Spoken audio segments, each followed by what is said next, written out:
এ গল্প আটলান্টিক মহাসাগরের বিশাল এক অংশের, যেখানে বছরের পর বছর ধরে নিখোঁজ হয়েছে শত শত জাহাজ আর বিমান। কোনো খোঁজ মেলেনি হাজার হাজার মানুষের। কেউ বলে এলিয়েনের কারসাজি, কেউ বলে সমুদ্রের নিচে লুকিয়ে থাকা কোনো দানব, আবার বিজ্ঞানীদের আছে ভিন্ন ব্যাখ্যা। বন্ধুরা, আজ আমরা পা রাখব পৃথিবী ইতিহাসের সবচেয়ে বড় রহস্যের কেন্দ্রবিন্দুতে। ডার্ক লাইটে আপনাদের স্বাগতম। আমাদের আজকের ভিডিও বারমুডা ট্রায়াঙ্গেল নিয়ে। আশা করি ভিডিওটি আপনাদের ভালো লাগবে। সবার প্রতি অনুরোধ রইল পুরো ভিডিওটি না টেনে দেখবেন। ভিডিও শুরুতেই জেনে নিই বারমুডা ট্রায়াঙ্গেলের অবস্থান। ফ্লোরিডা, পুয়ের্তো রিকো এবং বারমুডা দ্বীপ, এই তিনটি বিন্দুকে যোগ করলে যে ত্রিভুজ আকৃতির এলাকা তৈরি হয় সেটিই বারমুডা ট্রায়াঙ্গেল। প্রায় 5 লক্ষ বর্গমাইল এলাকা জুড়ে এর বিস্তার। মজার ব্যাপার হলো, অফিসিয়ালি কোনো ম্যাপে আপনি এই বারমুডা ট্রায়াঙ্গেল নামটা পাবেন না। 1964 সালে ভিনসেন্ট গ্যাডিস নামক এক লেখক প্রথমে একটি ম্যাগাজিনে এই নামটি ব্যবহার করেন। এরপর থেকেই এটি বিশ্বজুড়ে পরিচিতি পায়। এই জায়গার রহস্য শুরু কিন্তু আজ থেকে নয়। স্বয়ং ক্রিস্টোফার কলম্বাস যখন 1492 সালে এই এলাকা পার হয়েছিলেন, তিনি দেখেছিলেন তার কম্পাস উল্টোপাল্টা কাজ করছিল এবং তিনি আকাশে আগুনের গোলা দেখতে পেয়েছিলেন।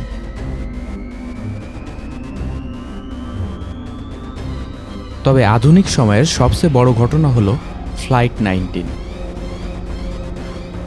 1945 সালের 5 ডিসেম্বর মার্কিন নৌবাহিনীর 5টি টিবিএম অ্যাভেঞ্জার টর্পেডো বোমারু বিমান ফ্লোরিডার ফোর্ট লডারেল থেকে একটি নিয়মিত প্রশিক্ষণ মিশনে অংশ নিতে উড্ডয়ন করে। এই দলটিতে মোট 14 জন প্রশিক্ষণার্থী ও অভিজ্ঞ পাইলট ছিলেন। দলটির নেতৃত্বে ছিলেন লেফটেন্যান্ট চার্লস টেইলর। উড্ডয়নের প্রায় 1.5 ঘন্টা পর লেফটেন্যান্ট টেইলর কন্ট্রোল টাওয়ারে রেডিওর মাধ্যমে জানান যে তারা দিক হারিয়ে ফেলেছেন। তার কথা ছিল অত্যন্ত অদ্ভুত। আমরা কোথায় আছি বুঝতে পারছি না, সবকিছু কেমন ওলট পালট লাগছে, সাগরের পানিকেও খুব অদ্ভুত দেখাচ্ছে।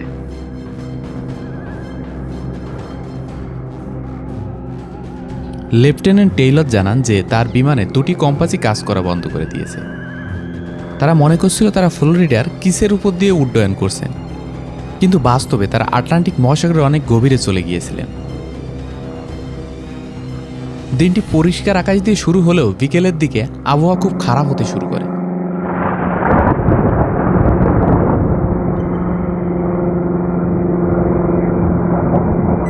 দীর্ঘ সময় ভুল পথে ওড়ার কারণে বিমানগুলো জ্বালানি ফুরিয়ে আসে।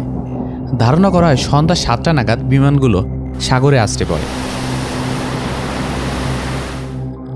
কাহিনী আরও নাটকীয়তায় রূপ নেয় যখন পিবিএম 90কে খুঁজে বের করার জন্য পিবিএম মেরিনার উড্ডয়ন করে। কিন্তু আশ্চর্যের বিষয় হলো, উড্ডয়নের 20 মিনিটের মাথায় 13 জন ক্রু সহ এই উদ্ধারকারী বিমানটিও নিখোঁজ হয়ে যায়। পরে একটি তেলের ট্যাঙ্কার জাহাজ থেকে জানানো হয়েছিল যে তারা আকাশে একটি বিস্ফোরণ দেখেছে। মার্কিন সরকার কয়েকদিন ধরে বিশাল এলাকা জুড়ে অনুসন্ধান চালায়, কিন্তু অদ্ভুত বিষয়, কোনো বিমানের ধ্বংসাবশেষ পাওয়া যায়নি, কোনো মৃতদেহ বা লাইফ জ্যাকেটও খুঁজে পাওয়া যায়নি। ইউএসএস সাইক্লোপসের নিখোঁজ হওয়াকে মার্কিন নৌবাহিনীর ইতিহাসে অন্যতম বড় এবং রহস্যময় বিপর্যয় হিসেবে গণ্য করা হয়। ইউএসএস সাইক্লোপস ছিল মার্কিন নৌবাহিনীর এক বিশাল মালবাহী জাহাজ, যা মূলত কয়লা পরিবহনের জন্য ব্যবহৃত হতো। এটি লম্বায় ছিল 542 ফিট। 1918 সালের শুরুর দিকে এটি ব্রাজিলে ব্রিটিশ জাহাজগুলোর জন্য কয়লা পৌঁছে দিতে গিয়েছিল। 1918 সালের 16 ফেব্রুয়ারি জাহাজটি ব্রাজিলের রিও ডি জেনেরিও থেকে মেরিল্যান্ডের বাল্টিমোর অভিমুখে রওনা হয়। জাহাজটিতে প্রায় 10,800 টন ম্যাঙ্গানিজ আকরিক বোঝাই ছিল। এর পাশাপাশি জাহাজে 306 জন যাত্রী ও ক্রু সদস্য ছিলেন। চৌঠা মার্চ জাহাজটি বারবাডোস দ্বীপে অল্প সময়ের জন্য যাত্রা বিরতি নেয়।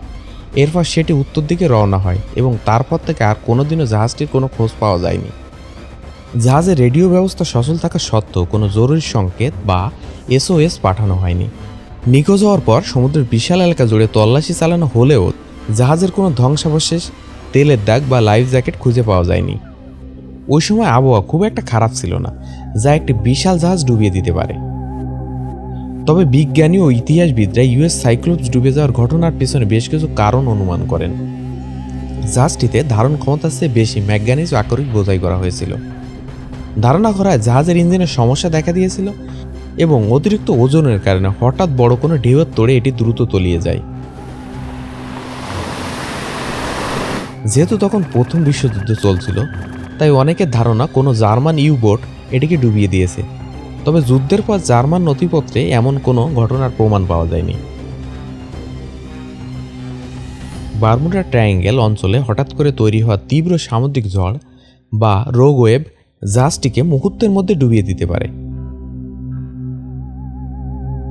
তো বন্ধুরা, আসুন এক নজরে বারমুডা ট্রায়াঙ্গলে সংঘটিত হওয়া কিছু বাস্তব চিত্র জেনে নিই। সাল 1918, ইউএসএস সাইক্লোপস। মার্কিন নৌবাহিনীর একটি বড় কার্গোবাহী জাহাজ 309 জন আরোহী সহ বারবাডোস থেকে যুক্তরাষ্ট্রে ফেরার পথে নিখোঁজ হয়। কোনো এসওএস বার্তা বা ধ্বংসাবশেষ পাওয়া যায়নি। সাল 1925, এসএস কোটোপ্যাক্সি। 32 জন আরোহী সহ জাহাজটি হারিয়ে যায়।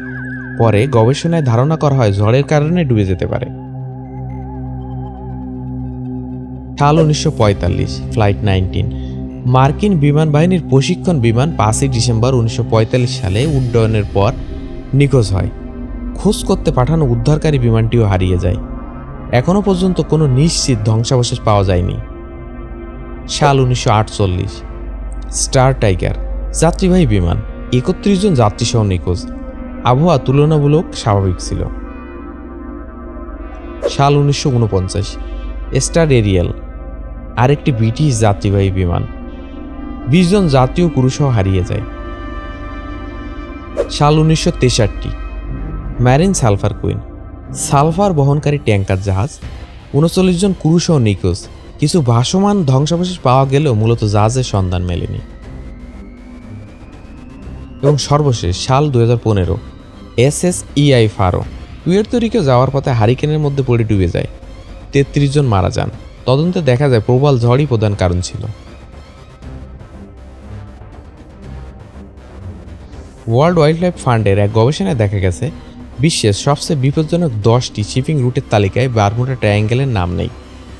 আসলে এই রুট দিয়ে প্রতিদিন এত বেশি জাহাজ এবং বিমান চলাচল করে যে আনুপাতিক হারে দুর্ঘটনার সংখ্যা অন্য যে কোনো ব্যস্ত এলাকার মতোই সাধারণ। ফ্লাইট 19-এর রহস্য শোনার পর অনেকের মনে হতে পারে ওখানে কোনো ব্ল্যাক হোল বা টাইম পোর্টাল আছে, কিন্তু আধুনিক বিজ্ঞান আর গণিত কি বলছে চলুন একটু লজিক দিয়ে বোঝার চেষ্টা করি। Gulf stream. বারমুডা ট্রায়াঙ্গেলের নিচ দিয়ে বয়ে যায় গালফ স্ট্রিম। এটি বিশ্বের অন্যতম শক্তিশালী সমুদ্র স্রোত। আপনি যদি একটি ছোট নৌকা বা বিমানের ধ্বংসাবশেষ পানিতে ফেলেন, এই স্রোত সেকেন্ডে 2-3 মিটার বেগে সেটিকে সরিয়ে নিয়ে যাবে। যদি একটি বিমান ক্র্যাশ করার পরে ধ্বংসাবশেষ মাত্র 1 ঘন্টা পানিতে ভেসে থাকে, তবে এই স্রোত সেটিকে মূল জায়গা থেকে প্রায় 10-15 কিলোমিটার দূরে নিয়ে যাবে। উদ্ধারকারী দল যখন ক্র্যাশ সাইটে পৌঁছায় তখন সেখানে আর কিছুই থাকে না। এটিই হলো ধ্বংসাবশেষ খুঁজে না পাওয়ার গাণিতিক কারণ। Hexagonal cloud. স্যাটেলাইট ইমেজে দেখা গেছে বারমুডা ট্রায়াঙ্গেলের আকাশে মাঝে মাঝে ষড়ভুজ আকৃতির মেঘ তৈরি হয়। এই মেঘগুলো বাতাসে এমন এক এয়ার বোম তৈরি করে যা ঘন্টায় 170 মাইল বেগে নিচে আসতে পড়ে। এই প্রচণ্ড বাতাসের চাপ মাঝ আকাশে থাকা বিমান খেলনার মতো দুমড়ে যেতে পারে এবং সমুদ্রে বিশাল ঢেউয়ের সৃষ্টি করতে পারে। একে বলা হয় মাইক্রোব্রাস্ট। ফ্লাইট 19 হয়তো এমন কোনো পরিস্থিতির শিকার হয়েছিল। অ্যাগনিক লাইন। পৃথিবীতে 2টি উত্তর মেরু আছে, একটি ভৌগোলিক, অন্যটি চৌম্বকীয়। সাধারণত কম্পাস চৌম্বকীয় উত্তর মেরুর দিক নির্দেশ করে, যা ভৌগোলিক উত্তর মেরুর উত্তর দিক থেকে কয়েক ডিগ্রি আলাদা। কিন্তু অদ্ভুত বিষয় হচ্ছে বারমুডা ট্রায়াঙ্গেল এমন একটি রেখার উপর অবস্থিত যেখানে এই 2 উত্তর মেরু এক হয়ে যায়, অর্থাৎ কোনো ডিগ্রি ব্যবধান থাকে না। একজন পাইলট যদি এই হিসাব ম্যাগনেটিক ডেক্লিনেশন না জানে, তবে তার কম্পাস তাকে ভুল পথে নিয়ে যাবে। ফ্লাইট 19 এর পাইলট টেইলর হয়তো ঠিক এই বিভ্রান্তিতেই পড়েছিল। মিথেন হাইড্রেট ও পানির ঘনত্ব। সমুদ্রের তলদেশে জমে থাকা মিথেন গ্যাস হঠাৎ করে আগ্নেয়গিরির মতো ফেটে বের হতে পারে। যখন বিশাল এলাকা জুড়ে গ্যাসের বুদবুদ ওঠে, তখন সমুদ্রের পানির ঘনত্ব মুহূর্তে কমে যায়। একটি জাহাজ ভেসে থাকার জন্য যে পরিমাণ পানির প্লবতা বা বুয়েন্সি দরকার, পানি পাতলা হয়ে যাওয়ায় তা আর থাকে না। ফলে বিশাল জাহাজ কোনো সিগন্যাল দেওয়ার সুযোগ পাওয়ার আগেই কয়েক সেকেন্ডে তলিয়ে যায়। তাহলে বন্ধুরা, আমরা কি দেখলাম? একদিকে নিখোঁজ হওয়ার ভৌতিক গল্প আর অন্যদিকে বিজ্ঞানের অকাট্য যুক্তি।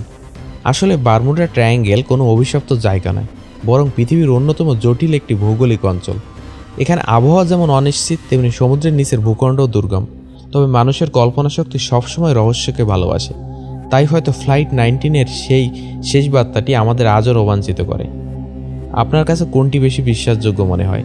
প্রকৃতির এই বিরূপ আচরণ নাকি পদ্মার আড়ালে কোনো অতিপ্রাকৃত শক্তি?